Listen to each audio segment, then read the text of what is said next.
Do you really know the company you invest in? What is the real picture behind presentations and claims? Is the outlook as rosy as the company claims? Know Your Company, powered by NDTV Profit Research, shines a light on the biggest stock market movers.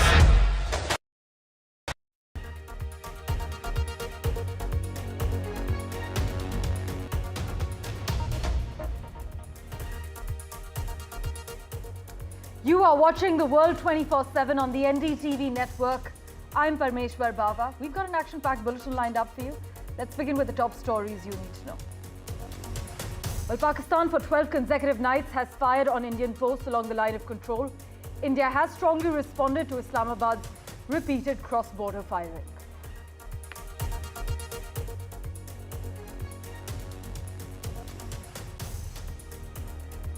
UNSC closed-door meeting regarding the escalating tensions between India and Pakistan ends with no statement. The meeting, as we covered, was called at the request of Pakistan.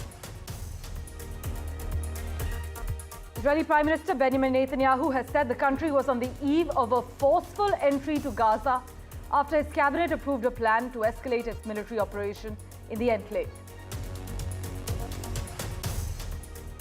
Iranian Minister of Foreign Affairs Abbas Araghchi urged India and Pakistan to exercise restraint upon his arrival in Islamabad. This ahead of his visit to New Delhi later this week. Prominent Hindu leader Chinmoy Krishnadas was shown arrested on charges of the murder of Chittagong court lawyer Saiful Islam Alif by a local court. The lawyer was allegedly hacked to death outside the court premises on the 7th of November last year.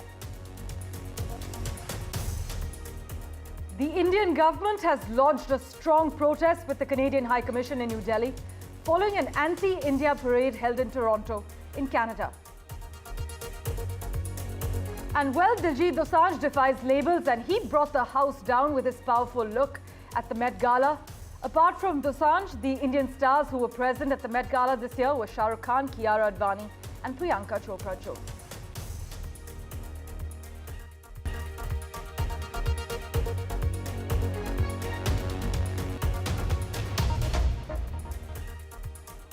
Well, a big focus. Pakistan now for 12 consecutive nights has fired on Indian posts along the line of control. India has strongly responded to Islamabad's repeated cross-border firing. In fact, Pakistan Army has yet again resorted to unprovoked small arms firing from posts across the line of control in areas opposite Kupwara, Baramulla in Jammu and Kashmir. My colleague Shiv Arur has been tracking the latest for us. He joins us live at the moment. Shiv, what are the latest details you can disclose this morning? Good morning, Parmeshwar. You are correct. This is the 12th night of ceasefire violations that have taken place on the line of control. The identical 8 sectors running for the last 3 nights, focusing largely on the Jammu sectors. With these 8 sectors, including Kupwara and Baramulla, which I visited over the last few days, which are basically LOC areas in the Kashmir area. The other 6 sectors are all in the Jammu area. What this basically means is that the 600-kilometer stretch of the line of control of Jammu and Kashmir, separating from Kargil and Ladakh, are basically completely active right now with ceasefire violations happening for 12 days running by the Pakistan Army. As we've been reporting, these ceasefire violations have sort of hit a rhythm now. There is a pattern to them. And with the last 3 nights, seeing the exact same posts light up at night with the intensity and duration increasing incrementally by a few minutes, we are told that there seems to be a focus on the Jammu region. You know, all of the 6 sectors of the LC in Jammu, whether it is Akhnoor, Naushera, Rajouri, Poonch, Mendhar, all of these sectors have been activated by the Pakistan Army, which seems to suggest they see some threat perhaps from there. We can only speculate as far as that is concerned. But it is obviously clear that there is no let up at all in these violations. Remember, today is Tuesday. The 3rd Directorate General of Military Operations level hotline chat will take place between brigadier level officers of both sides. I'm sure India will once again issue a warning to Pakistan, but after 12 consecutive nights of ceasefire violations, Parmeshwar. I don't think they're going to let up anytime soon. Remember, India also has mock drills and other signals that are coming up. I don't think these are going to let up soon. Well, Shiv, as always, thank you so much for joining us with the latest from Ground Zero. As Shiv is mentioning, the Indian government has asked several states to conduct security mock drills on Wednesday, the 7th of May, for effective civil defense in the event of a hostile attack amid tensions between India and Pakistan following the Pahalgam deadly terror attack on the 22nd of April. In fact, I must inform you that the Ministry of Home Affairs has asked states to take the following measures: operationalization of air raid warning sirens, the training of civilians and students on the civil defense aspects to protect themselves in the event of a hostile attack. In fact, the third step is provision of crash blackout measures, also provision for early camouflaging of vital plants and installations, and the updation of the evacuation plan and its rehearsal. You must note that the timing of the centre's order is crucial. The last such drill was conducted in 1971, the year in which India and Pakistan went to war on two fronts.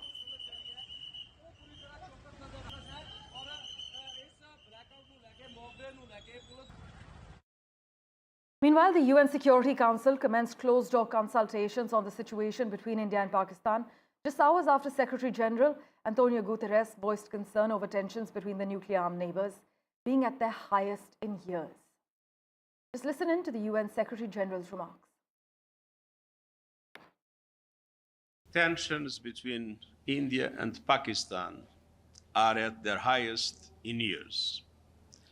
I deeply respect and I am profoundly grateful to the government of people of both countries and their significant contributions to the work of the United Nations, not least UN peacekeeping. And so it pains me to see relations reaching a boiling point. I understand the raw feelings following the awful terror attack in Pahalgam on 22 April. I once again strongly condemn that attack and extend my condolences to the families of the victims. Targeting civilians is unacceptable, and those responsible must be brought to justice through credible lawful means.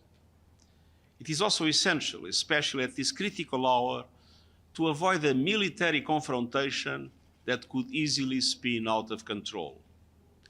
Now is the time for maximum restraint and stepping back from the brink. Well, for an expert's view on the matter, joining us on the broadcast at the moment, Michael Kugelman.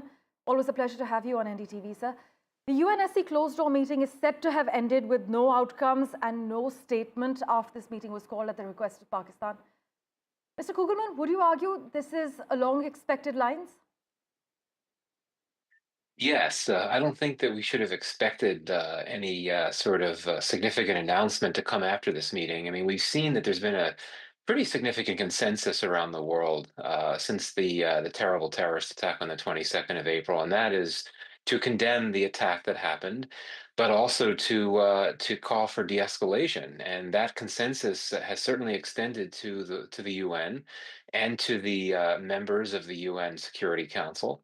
And so I would think that these deliberations that happened on Monday probably discussed exactly that. And as articulated by the UN Secretary General in that clip that you played before, I suspect that in the meeting they all agreed that we need to condemn the attack and encourage the two sides to de-escalate, or at least not to escalate. So in that sense, I don't think that we should have expected anything notable to come out of these consultations. But Mr. Kugelman, Tehran, meanwhile, has quickly and publicly actually offered to take on the role of a mediator. We know high-level trips are planned to India later this week, currently in Pakistan as well. What do you think is driving Iran, and how do you see this playing out? Right. I mean, this is a notable development because it's one thing to have countries simply call for de-escalation, as we've seen at the UN, but it's something else for a country to actually publicly position itself as a mediator. And indeed, I mean, we had the Iranian foreign minister in Pakistan on Monday, and indeed he's due in India later this week. I suspect that Iran wants to signal to various audiences that it is capable of being a responsible player and a proponent of peace. And I suspect for very practical reasons, it would want to take whatever step it can to reduce the likelihood of another conflict in its broader region. Iran, of Right. course, shares a very long border with Pakistan. Meanwhile, Mr. Kugelman, in Pakistan, do you think the military's attempt to consolidate support using this crisis will offer only a temporary reprieve from domestic discontent, or is there potential for lasting political dividends? Well, I think it is true that if you have this crisis escalate into a conflict, that that's something that could provide benefits, political benefits, for the civilian and the military leadership in Pakistan, because it is both the civilian leadership and the military leadership are not popular in Pakistan at this point. So they would have an opportunity to rally the country around them and try to win back support and goodwill. And the military, of course, has always wanted to be seen in Pakistan as the country's protector from this so-called Indian threat.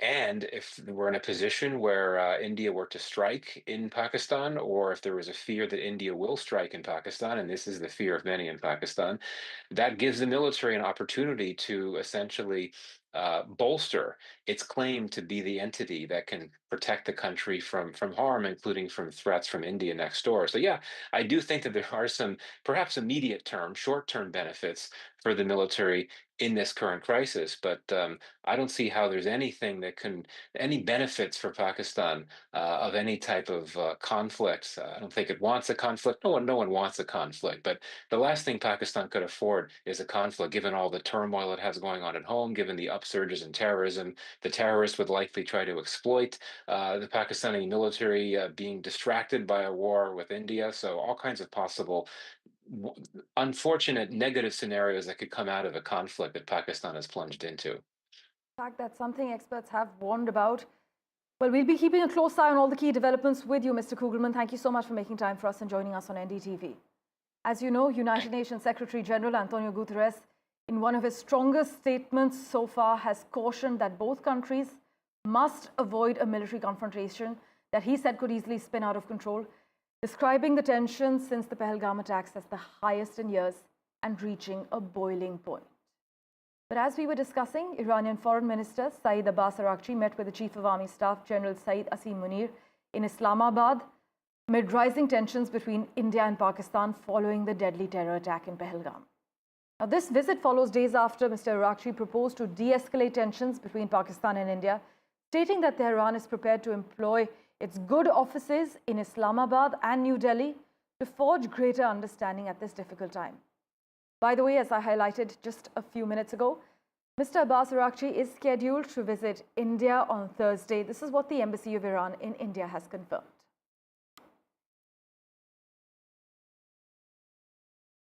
With that, let's turn our attention now to Canada, where India has actually lodged a strong protest with Canada over the threatening language and unacceptable imagery targeting Indian leadership at a parade held in Toronto. The floats at the parade over the weekend on Sunday reportedly featured pro-Khalistan propaganda and imagery attacking the Indian leaders, including Prime Minister Narendra Modi. The Indian side again called on Canadian authorities to act against anti-India elements who are spreading hatred and advocating extremism and a separatist agenda. This is what our sources have informed us.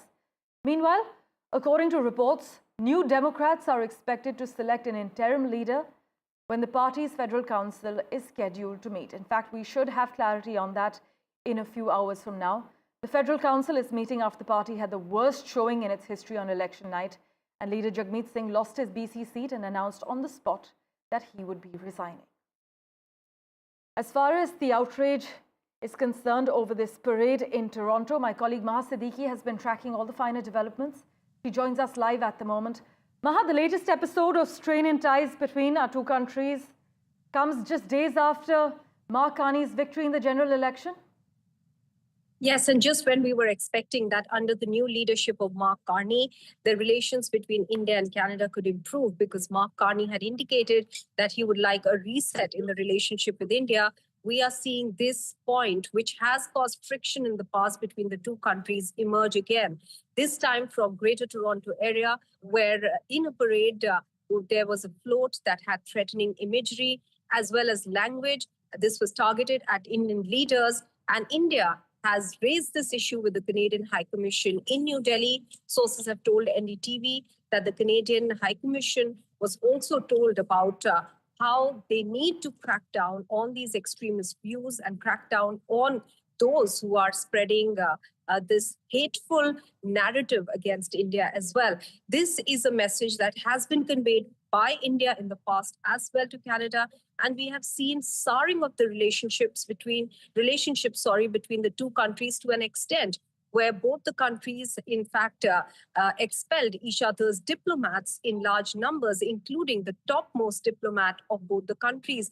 And therefore, this is a very difficult issue to navigate, something that India has asked Canada to take a very close look at whether they would allow such hateful, violent propaganda against India to take place on its soil. So this is the message that has been conveyed by India yet again to the Canadian side. As always, Maha, thanks so much for joining us with that update. Do stay on with us for the next story we're tracking as well.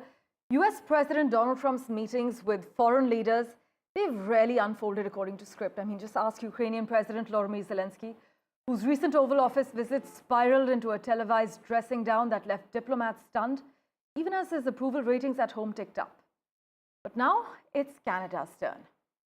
Today, newly elected Prime Minister Mark Carney will become the latest leader to step into the high-stakes theatre of Trump's White House. But for Canadians, the risks feel uniquely acute. Maha's joining us with an update on this as well.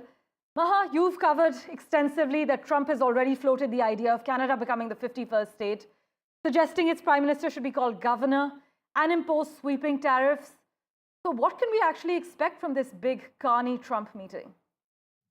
This will be the first in-person meeting between the new Prime Minister of Canada, Mark Carney, and US President Donald Trump after the tariffs have been unleashed against Canada, which threaten to derail its economy. So the big question is really whether Canada and Mark Carney will be asking for the lifting or pausing of these tariffs before they start negotiating an economic and a security agreement. That's what we are expecting the two sides to do, considering that US President Donald Trump has shown that he's not even satisfied with the renegotiated NAFTA, which happened during his previous tenure, and which is now called CUSMA. This is the North American agreement between Mexico, US, and Canada. It's a trade deal that came into being during the last tenure of President Trump. And now he's showing signs that he believes that even that is not being lived up to its expectation as per what US wants from Canada and Mexico. And that is why he's gone ahead and imposed the tariffs that we are seeing. 25% tariffs on non-CUSMA compliant goods coming into the US, 25% tariffs on aluminum and steel, 25% tariff on auto and auto parts, as well as 10% tariff on energy products. So what we're expecting, Parmeshwar, in that meeting is both sides, not only the leaders to talk, but a delegation level talk. And then we will wait to watch how these negotiations further go ahead. The one thing that we know is that Mark Carney has said that he will be negotiating and talking to US President Donald Trump as the leader of a sovereign nation, thereby dismissing the idea of Canada being the 51st state of the US. As always, Maha, thank you so much for joining us with the lowdown from Vancouver. Let's turn our attention now to Israel, where Prime Minister Benjamin Netanyahu has said the country was on the eve of a forceful entry to Gaza after his cabinet approved a plan to escalate its military operation in the enclave. In fact, in a Hebrew language video message on X addressing the Security Cabinet approval plan to expand the Gaza offensive, Netanyahu said that Gaza's Palestinian population will be moved, and I'm quoting him here, for its own protection. But 18 months of Israeli attacks have killed more than 52,000 Palestinians in Gaza, including thousands of children, and wounded nearly 120,000 others. Netanyahu also said Israeli soldiers would not go into Gaza, launch raids, and then retreat. The intention is the opposite of that. That's what he says on record, but his remarks come as Israel's political and military leaders approve plans to expand the Gaza offensive and take over aid deliveries to the devastated and starved enclave. By the way, the Israeli military said it carried out airstrikes against Yemen's Hodeidah port a day after the Iran-aligned Houthis fired a missile that struck near Israel's main airport. هذا حريق. The military said in a statement that it attacked what it called Houthi terrorist targets in Hodeidah and its vicinity.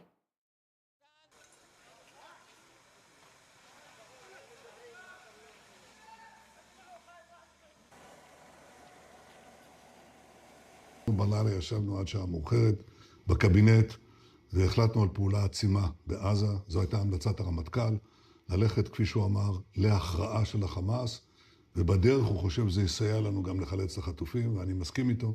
אנחנו לא מרפים מהמאמץ הזה ולא נוותר על אף אחד. זה מה שאנחנו עושים. אנחנו תהיה הנאה של האוכלוסייה כדי להגן עליה. Well, let's switch tracks now. Russia says Ukraine has launched an overnight drone attack targeting Moscow for the second night in a row, and all 4 of the capital's major airports have been closed temporarily to ensure safety. This is what Russia's aviation watchdog has said. Meanwhile, Moscow's mayor on social media said at least 19 Ukrainian drones had been destroyed before they reached the city from different directions. He said some of the debris had landed on one of the key highways into the city, but that there were no casualties. As far as Ukraine is concerned, Ukraine has not yet commented on the reports which come after fresh incursions into Russia's Kursk region on Monday. Slipping into a quick break for now, back in a moment with much more. Do stay tuned.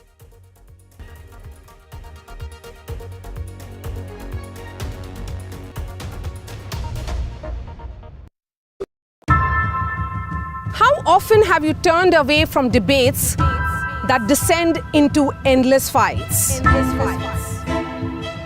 We bring you a show where every question is answered, where every debate finds its resolution, where every story finds its conclusion, where opinions collide but facts prevail, where stories unfold with insights and trust. When the noise ends, the last word begins.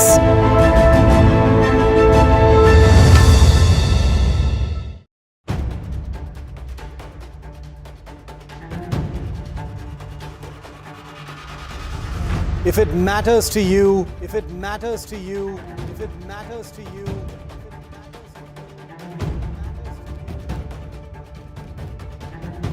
it matters to India. It matters to India. It matters to India. And it matters to me. And it matters to me.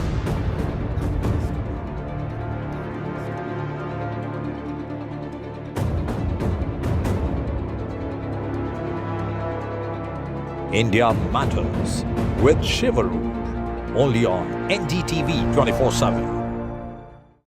I've been reporting on all issues, big and small, from Andhra Pradesh, Telangana, rest of South India, bringing you all the action, all that you need to know, all that you want to know. The energy of Maximum City is infectious. I'm bringing that energy in our news coverage from financial capital Mumbai. Covering from the southernmost part of India over the last 23 years, I bring in-depth and 360-degree coverage from the Dravidian heartland. The land of Mishti, also known for its bitter politics. I have seen much water flow under the Howrah Bridge, covering Bengal in all its vivid colors. India's IT capital is always bustling, a city full of startups, stories and surprises. And I keep you ahead on all the Bengaluru buzz.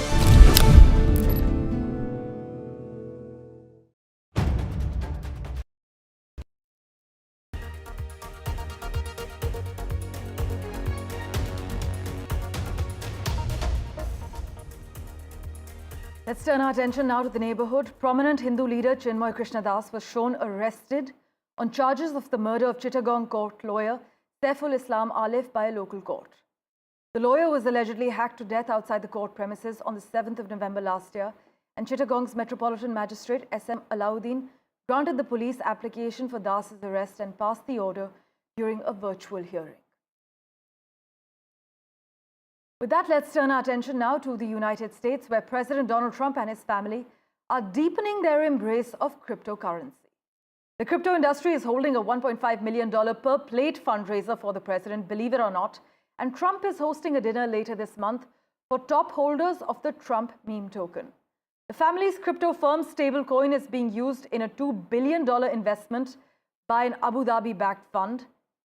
But Trump's embrace of digital currency, including a deregulation pledge and calls for a crypto reserve, leads to socializing risks. Some experts argue it could be the taxpayer that's called on to bail out crypto businesses.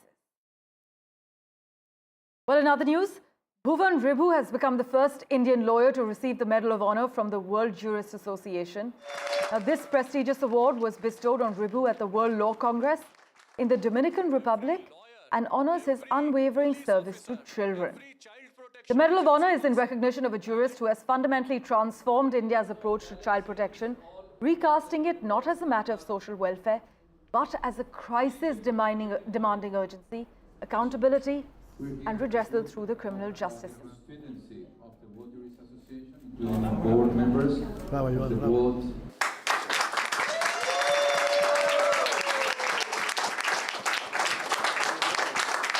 Every lawyer, every police officer, every child protection agency person, and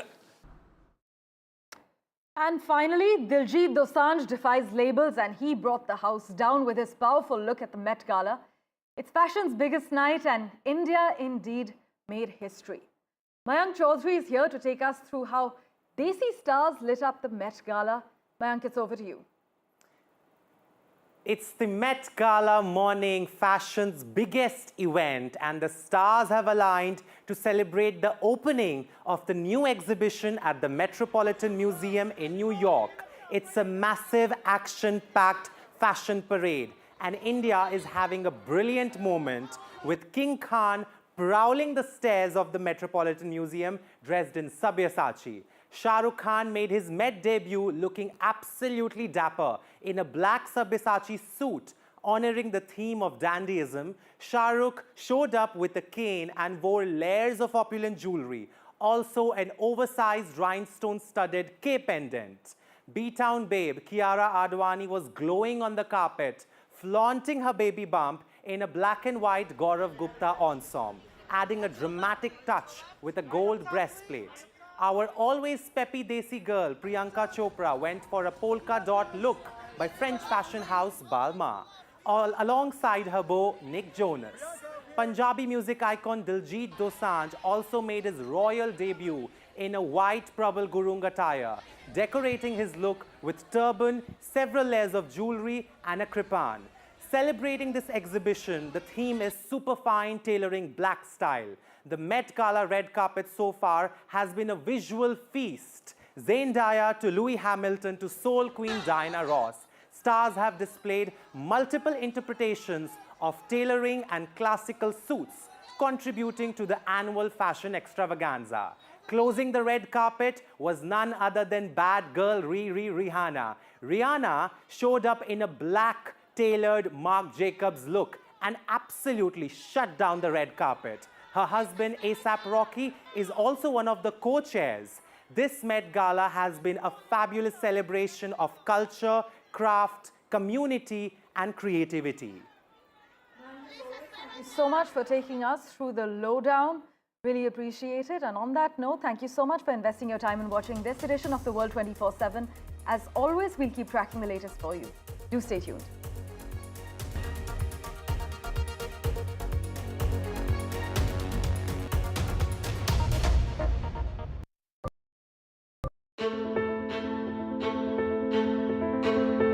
News is not just headlines, it is what impacts you.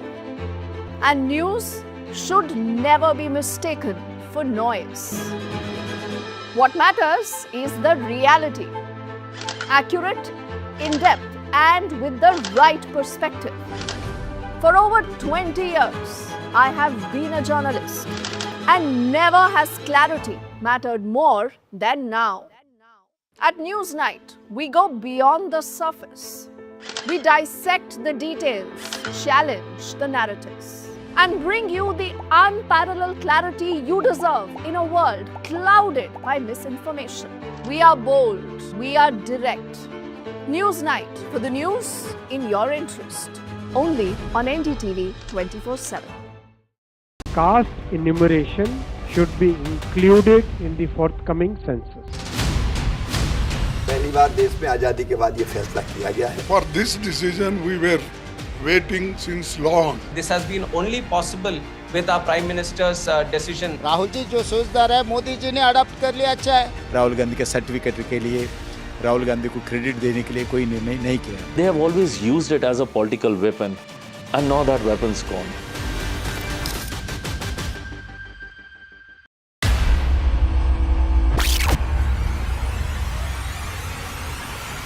The last 1 month, if you see, the share prices of Genzol Engineering has fallen more than 58%. Why are the rating firms calling the debt payments as default? We have two credible credit rating